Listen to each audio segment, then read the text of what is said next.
It has been nearly 10 years since I've walked the material plane. 10 years to think of how I can exact my hatred on the surface. And I'm completely stumped. Since I've been back, people see my killing and plundering as an everyday thing. That's why I'm here, to consult with someone who truly understands evil. Let me first say that it is an honor to work with you, Mr. Zaron. I am a huge fan of your work. Likewise. Well then, let's get started. I think I can provide valuable input as to how to make your domination of Dareth a truly memorable experience in the eyes of the people. I just need you to sign here, here, turn the page, here. Let's see if we can't work together to solve your problems. Now, tell me about your talents. What tools do you employ to plunder and destroy? Well, I do have a bit of mechanical knowledge. Has anyone seen my trade bot? I can cast destructive spells.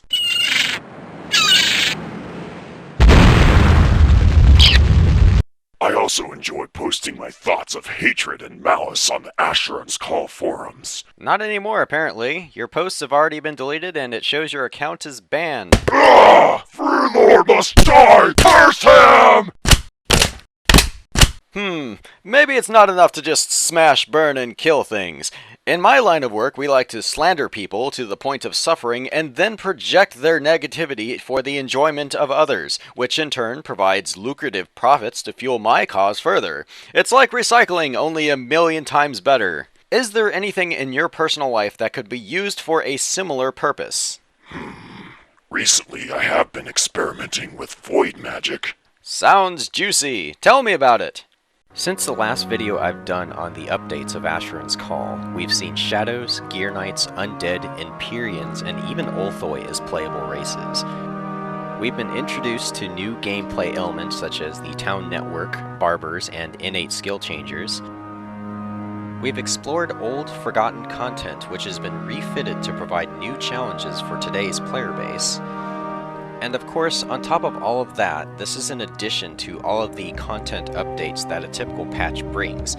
New dungeons, new items, new places to go to. The November patch of 2010, titled From Darkness Light, is the largest content update ever seen in the Asheron's Call world since Throne of Destiny. In this video, I will be covering some of the major additions which include the new magic skill and the unique gameplay of the Olthoi race option.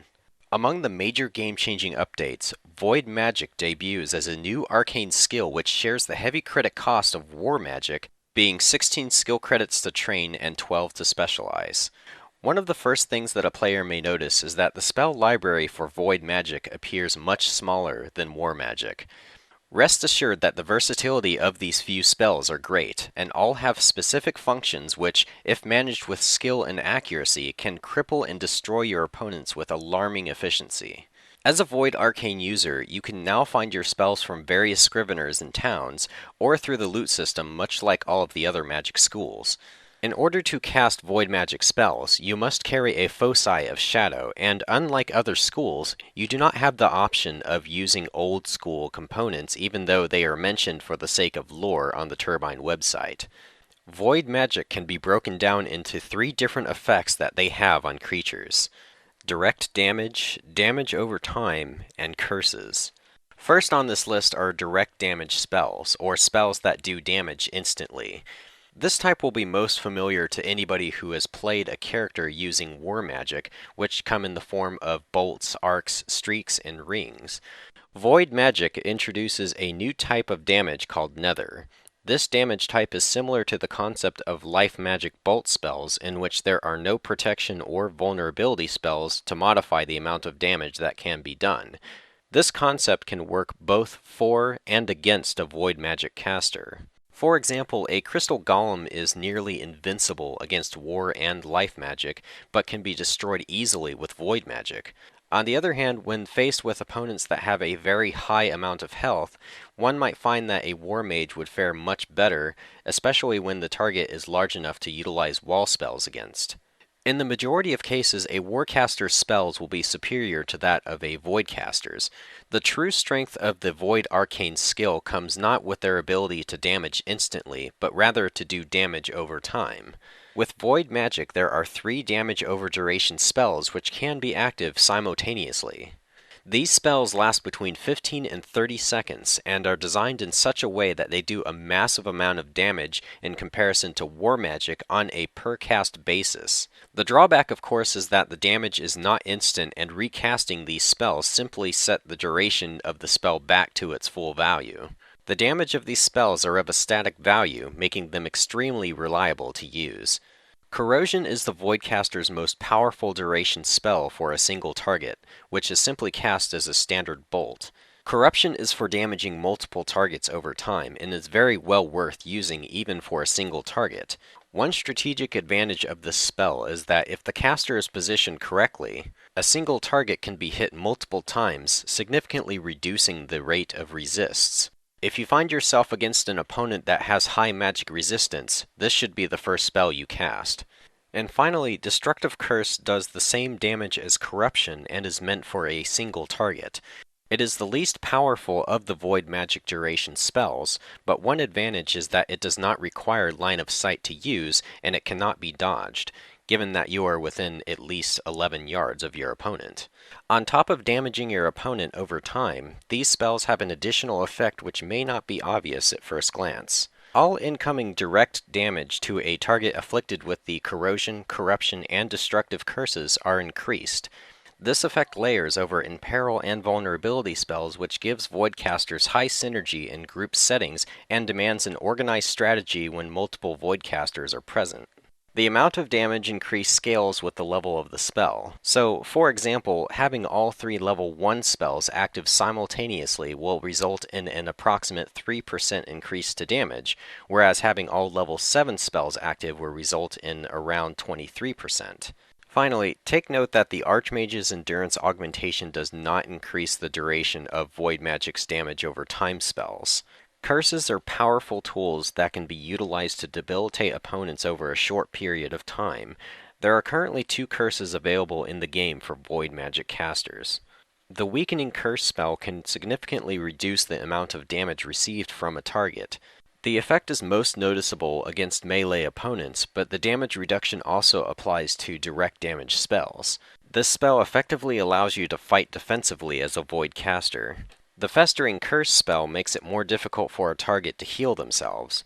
While the majority of uses for this spell leans towards player versus player combat, it can be a valuable asset against creatures that tend to heal themselves repeatedly. Unlike the damage over time spells, these are in fact affected by the Archmage's Endurance Augmentation.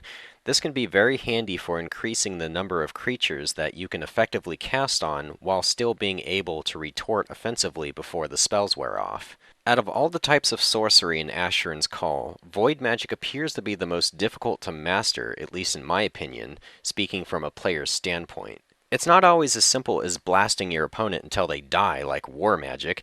You must manage your spells efficiently, and the timing of your damaging and weakening curses are critical to your success as a Void caster. You may find that you are placed into many more situational scenarios in regards to which spells you must cast. That said, here are a few simple tips that may help one adjust to the new concepts of Void Magic. Note that my examples will use level 7 spells, so you may need to adjust your strategy when casting spells of a lower or higher level. Tip 1. Know exactly how long it takes to cast a spell. The average spell takes approximately 4 seconds to cast before you're free to take another action. Knowing this, to cast all 3 damage over time, or dot spells, will require a minimum of 12 seconds. This means that should you cast your 15-second dot spell first, it will be nearly expired by the time you manage to cast the other 2. If you want to get the most out of your dot spells, try casting them in this order: Corruption, Destructive Curse, Corrosion. With all 3 spells in place, you will have around 15 seconds before your first dot expires. This means that you should be able to cast approximately 3 nether bolts before you must recast your dot spells. So, a very basic spell rotation would look like this. This casting order, however, assumes that the creature does not resist your spells. Tip 2. Familiarize yourself with how many hit points a creature has if possible. There will be times where casting all of your dot spells on a single opponent is inefficient because the opponent dies long before the full damage of the dot is realized. You also do not want to cast a dot spell on a creature that is near death when a bolt spell would do the job more efficiently. In short, if you find your dot's damage wasted, shorten your casting cycle to something that looks like what's shown here. Tip 3. In fellowships with multiple void casters, communication is vital. Void magic spells from multiple casters will not overlap with one another. Communicate with your fellows and indicate which spells you will be casting and maintaining on opponents in order to utilize void magic spells with greatest efficiency. You may find that having upwards of 3 void casters in a group can provide great synergy, as it takes far less effort to take advantage of the additional direct damage bonuses that dot spells give. Tip 4. Fighting defensively. You may find that your opponent is tearing through your armor like wet toilet paper. Alter your spell cycles to include weakening curses in place of a given spell. Depending on whether you possess the spell duration augmentations, this effect lasts anywhere from 15 to 30 seconds. Adjust your strategy accordingly.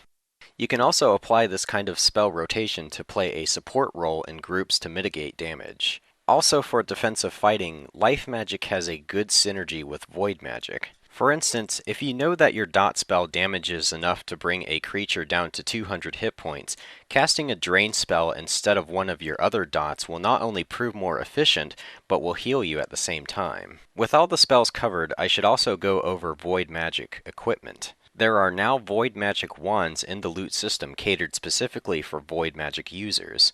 These only increase the effectiveness of a void caster's direct damage spells, so dots and curses gain no benefit from these whatsoever. One perk that you may find very attractive is that unlike a warcaster, void casters only need a maximum of 2 wands in their inventory.